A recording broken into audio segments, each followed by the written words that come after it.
tulisannya itu kalau di dalam bahasa Jawa diartikan itu datang dan terkunci, susah untuk kembali. The fuck? Dah anjing. Waduh, merinding. Hai semua, nama gue Wing dan balik lagi di acara terbaru gue, yaitu Buat Gue Takut. Jadi di sini gue akan mendengarkan cerita yang udah lo kirimkan ke alamat email gue di ceritaseram@awinghdtv.com. Kalau cerita ini berhasil ngebuat gue takut, si pengirim cerita bakalan mendapatkan duit sebanyak 500.000 langsung dari gue. Oke, maka dari itu bagi kalian yang sekiranya punya cerita-cerita mengerikan atau paranormal experience, langsung aja kirimkan ceritanya ke ceritaseram@awinghdtv.com. So, langsung aja deh, Pak Dimas. Ceritanya itu dari Mas Zaki, asal Sumatera Utara, dan judulnya itu Cerita Seram di Komplek Tentara. Mas Zaki, Sumatera Utara. Kita manggil Zaki aja kali Zaki ya. Boleh aja ya. Oke, langsung aja Pak. Mas Zaki ini dia tinggal di satu komplek tentara yang banyak rumah yang terbengkalai. Ada sekitar 25 rumah kosong dari total 40 rumah di sana. Kalaupun ada yang ngisi, kebanyakan udah berumur. Jadi kompleknya sepi dan gak banyak aktivitas sama sekali. Woi. Oh, suara angin. Gila, baru awal. Di rumah Zaki ada nenek, ayah, ibu sama satu pembantu, Bang. Oh, ini rumahnya si Zaki ya? Okay. Rumahnya dia berarti dia tinggal di komplek itu. Di komplek ya? itu ya. Oh, Oke, siap, lanjut. Suatu hari Zaki diajak temennya buat ngelilingin komplek malam-malam. Weh, apa nih? Zaki udah mulai gak enak perasaan. Apalagi kan di komplek itu udah pada sepi penghuni. Nah, ada satu gudang tua yang 2 lantai dan itu besar banget. Terus gudang ini tuh kekunci, Bang.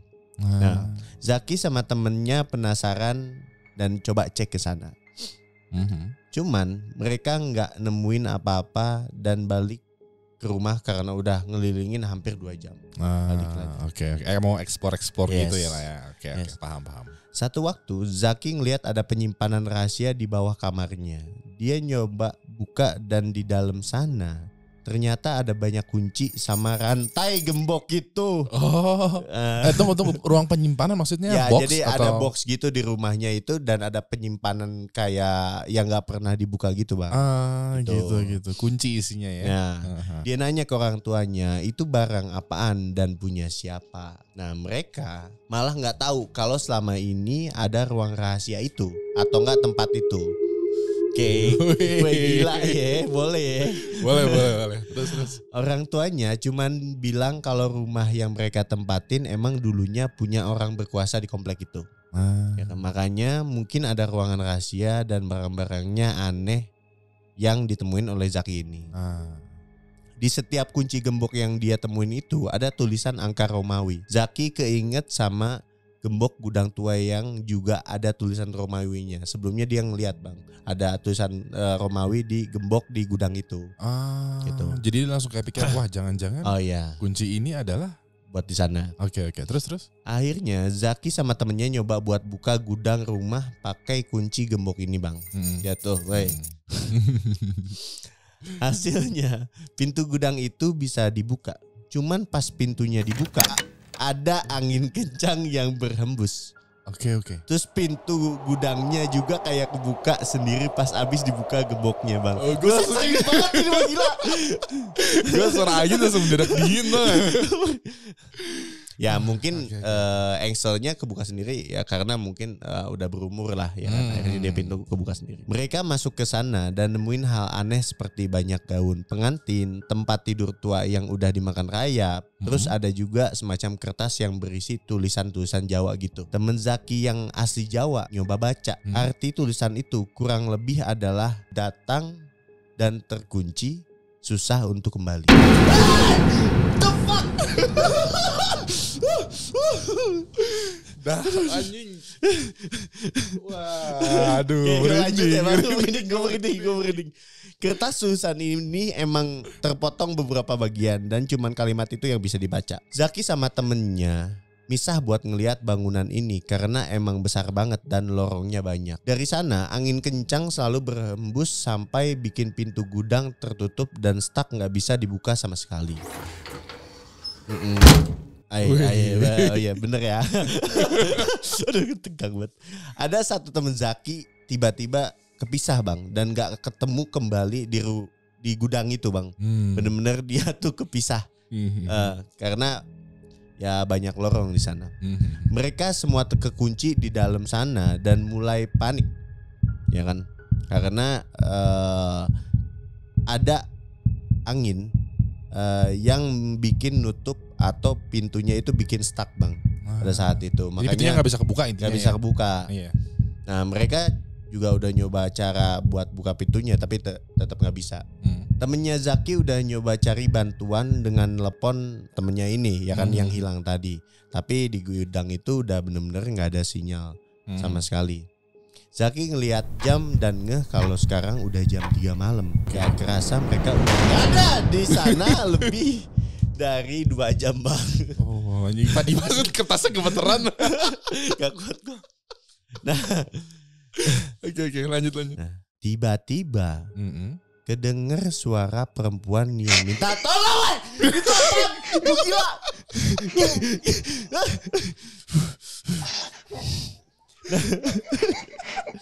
Gila. Minta tolong nih bang. Nah Zaki ngelihat ada satu sosok perempuan pakai gaun berdarah di ujung ruangan bang. Gua nggak bisa bang kayak gini bang. Anjing, aduh ya Allah. Oh nangis sih suaranya. Nah sosok perempuan ini terus berteriak bang. Nah anehnya setelah dengar suara itu temen-temen Zaki ngerasa pusing sampai mau jatuh bang. Nah Zaki udah panik banget karena keadaan temennya ini ya seperti itu. Sosok perempuan itu tetap masih ada di sana. Zaki udah cari cara buat bisa keluar tapi tetap nggak bisa dari gudang itu. Gak lama sosok perempuan itu ngilang dan teman-temannya mulai sadar. Habis itu pintu gudang ternyata tiba-tiba bisa kebuka. Gak tahu kenapa. Mereka langsung lari kencang keluar dari sana walaupun ada satu temen yang ketinggalan atau gak ketemu lagi pas misah di awal sana itu. Kawan ini siapa? Zaki ya. Waduh aneh nih Zaki nih. Mereka mikirnya besok bakal mereka cari di dalam gudang ini. Intinya ada satu yang ketinggalan nih. Besok harinya Zaki sama temennya balik ke sana di jam yang sama. Kali ini Zaki udah bawa semua kunci dari ruang rahasia rumahnya. Oke. Mereka menyisir ke seluruh komplek dan tiba-tiba ada sosok yang melayang ngalangin di tengah jalan raya karena dia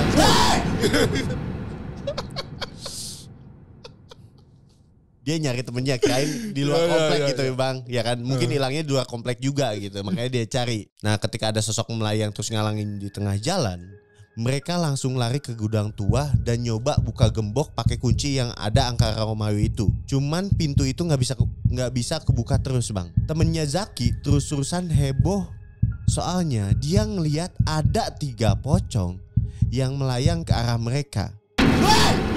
Lagi gila banyak banget nih. Coba. Tunggu. Tenang dulu.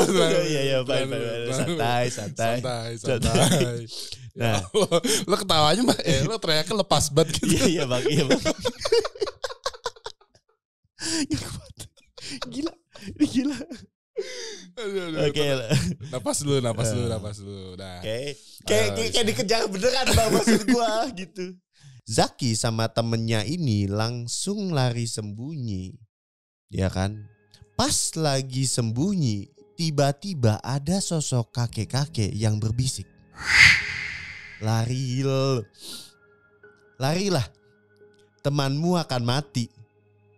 Posisinya mereka udah takut. lihat penampakan ditambah ada ancaman kalau temennya bakal mati yang hilang itu. Ya kan? Ini Zaki dan teman-teman udah gak yakin bakal bisa nemuin lagi temennya yang kepisah di dalam gudang itu, Bang. Gak lama dari itu, Zaki lari dan melipir ke satu rumah kosong di komplek karena kecapean. Mereka akhirnya ketemu sama satu tetangga yang masih bangun, Bang. Alhasil mereka itu nginep di sana. Soalnya kalau mau balik ke rumah Zaki mesti lewatin gudang tua itu, Bang. Jadi dia nginep di rumah tetangga itu. Keesokan harinya baru deh Zaki sama temennya nyari satu orang yang kepisah di dalam gedung. Anehnya pas ditemuin, dia nemu nih temennya.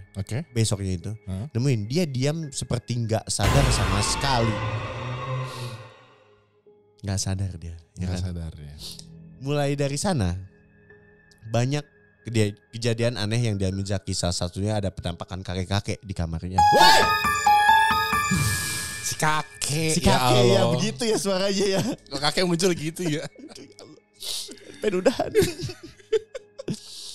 Nih Zaki punya satu gudang di rumahnya. Di dalamnya ada banyak buku-buku kuno lah. Dia iseng baca buku yang ada namanya Zahra. Dia gak tahu Zahra itu siapa. Cuman di buku itu ada tulisan yang sama dengan potongan kertas di gudang. Ada satu foto cewek yang pakai gaun pengantin persis seperti sosok hantu juga di gudang yang tadi dia lihat. Akhirnya Zaki pergi ke sana bareng satu temennya yang pinter masalah gaib. Ya kan? Temennya cerita kalau sosok perempuan ini gak bisa kembali ke alamnya. Dia minta tolong agar bisa dibalikin ke alam tempat seharusnya. Bahwa insight dari si anak indigo ini gitu ya. Terus Zaki nyari petunjuk-petunjuk tuh di gudang itu masih sama temennya. Dan ternyata dia nemuin surat berisi yang isinya itu, temukan jasadku agar aku bisa kembali. Ya kan? Nah, suruh nyari mayat dong ya Allah. Dari sana ya kan, Zaki udah melakukan banyak usaha yang dilakukan sama teman-temannya untuk mencari sosok perempuan Zahra tersebut. Dan setelah dicari-cari, ternyata Zahra adalah perempuan yang dibunuh di gudang tua dan akhirnya gentayangan. Gila. Kejadian ini sampai sekarang Zaki udah nggak ngalamin lagi kejadian yang mengganggu Zaki lah tentang gangguan gaib. Selesai ceritanya. Akhirnya selesai juga ya. Iya selesai gitu. Paling parah. Oke, tadi itu cerita dari Zaki di Sumatera Utara. Yes. Wah, ini serem sih. Ini serem parah sih asli. Dari segi ceritanya serem. Jadi intinya di gudang yang ada di kompleks sana ya. Intinya itu berhantu dan hantunya adalah si cewek yang mesti kita cari mayatnya. Ya ampun, kasihan sih. Tapi itu emang parah. Itu parah ini. Dan karena ini ngebuat gue takut, otomatis Zaki dari Sumatera Utara ya berhak mendapatkan 500.000 dari gue langsung. Nanti kita langsung email-emailan lah. Kita call-callan lah. Nanti bakalan gue langsung transfer ke lo. Anyway, buat lo yang punya cerita paranormal experience, langsung aja kirimkan ceritanya ke ceritaseram@awinghcdtv.com. Nanti akan disaring sama Pak Dimas, pilih cerita yang sekiranya paling seram, langsung kita bacain dan kita dengerin bareng-bareng dengan efek yang sound berlebihan ini. Pokoknya ini bakal seru banget, bakal lucu banget, bakal horor banget. Jangan lupa like, tweet, share, dan subscribe channel Ewing HD. Dan jangan lupa juga untuk nyalain notifikasinya. Terakhir, nama gue Ewing dan sampai jumpa lagi di episode selanjutnya. Good night.